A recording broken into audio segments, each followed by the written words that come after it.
पाकिस्तान जाने वाली भारतीय महिला अंजू भारत में लौटने के बाद से ही सुर्खियों में है। राजस्थान के अलवर भिवाड़ी की रहने वाली अंजू जुलाई 2023 में पाकिस्तान चली गई थी, जहां उन्होंने अपने फेसबुक फ्रेंड नसरुल्ला से शादी की और इस्लाम धर्म को अपनाकर अंजू से फातिमा बन गई। वहीं अब वाघा बॉर्डर के रास्ते अंजू भारत वापस आई और उन्हें आखिरी बार अमृतसर और दिल्ली एयरपोर्ट पर देखा गया था, जिसके बाद से वो सार्वजनिक तौर पर देखी नहीं गई है और न ही उनकी लोकेशन का कोई पता चल पा रहा है। दूसरी ओर अंजू के भारत लौटने की बात से उनके बच्चे खुश नहीं हैं। अंजू के बच्चों ने कहा है कि वो राजस्थान के भिवाड़ी में अपनी आवासीय सोसाइटी में रह रहे हैं और वो अपनी माँ से नहीं मिलेंगे। अंजू की बेटी ने कहा कि उन्हें अपनी माँ से अब कभी नहीं मिलना। आपको बता दें, अंजू की 15 साल की बेटी और 6 साल का बेटा है, लेकिन इधर अंजू का ये दावा है कि वो अपने बच्चों से मिलने और अपने पहले पति अरविंद को तलाक देने आई है। अंजू ने ये भी दावा किया था कि वो अपने बच्चों को लेकर पाकिस्तान जाएंगे।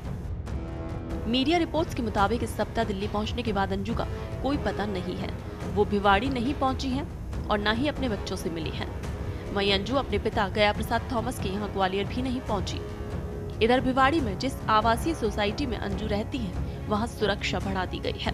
सभी वाहनों और अजनबियों को गहन जांच के बाद ही प्रवेश की अनुमति दी गई है। इंटेलिजेंस ब्यूरो की एक टीम ने अंजू के बच्चों से, जिसमें 15 साल की बेटी है और 6 साल का बेटा, उनसे भी पूछताछ की थी। भिवाड़ी के अतिरिक्त पुलिस अधीक्षक ने कहा है कि अंजू के मामले की जांच चल रही है, लोगों के बयान दर्ज किए गए हैं।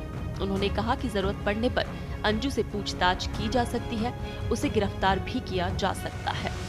दिल्ली एयरपोर्ट पर मीडिया से अंजू ने बात करते हुए ये कहा था क्योंकि उस वक्त पंजाब पुलिस की खुफिया टीम और आईबी ने उनसे अमृतसर में पूछताछ की और फिर बुधवार को दिल्ली जाने की उन्हें इजाजत दी गई। जब अंजू दिल्ली में उतरी तो उनसे पाकिस्तान में रहने के बारे में सवाल पूछे गए, लेकिन उन्होंने इस बारे में बात करने से इनकार कर दिया और उन्होंने दिल्ली हवाई अड्डे पर मीडिया से बस इतना कहा कि मैं अभी कुछ नहीं कहना चाहती, मैं खुश हूँ।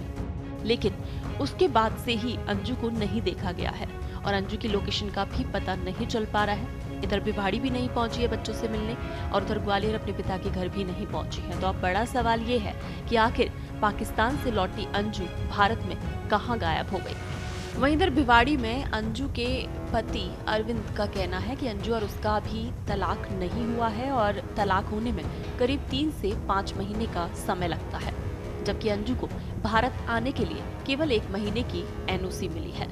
साथ ही तलाक होने के बाद ही अंजू को बच्चों की कस्टडी मिल सकती है। यानी कानून के जानकारों की माने तो इस तरह के मामलों में मां बिना तलाक और कस्टडी के बच्चों को अपने साथ लेकर नहीं जा सकती है। यानी अंजू जिस तरह से दावा कर रही है कि वो 1 महीने में यहाँ तलाक भी लेगी और अपने बच्चों को साथ लेकर जाएगी, लेकिन कानून के जानकारों का ये मानना है कि बिना तलाक और कस्टडी के बच्चों को साथ लेकर नहीं जा सकती है और उसमें वक्त लगता है।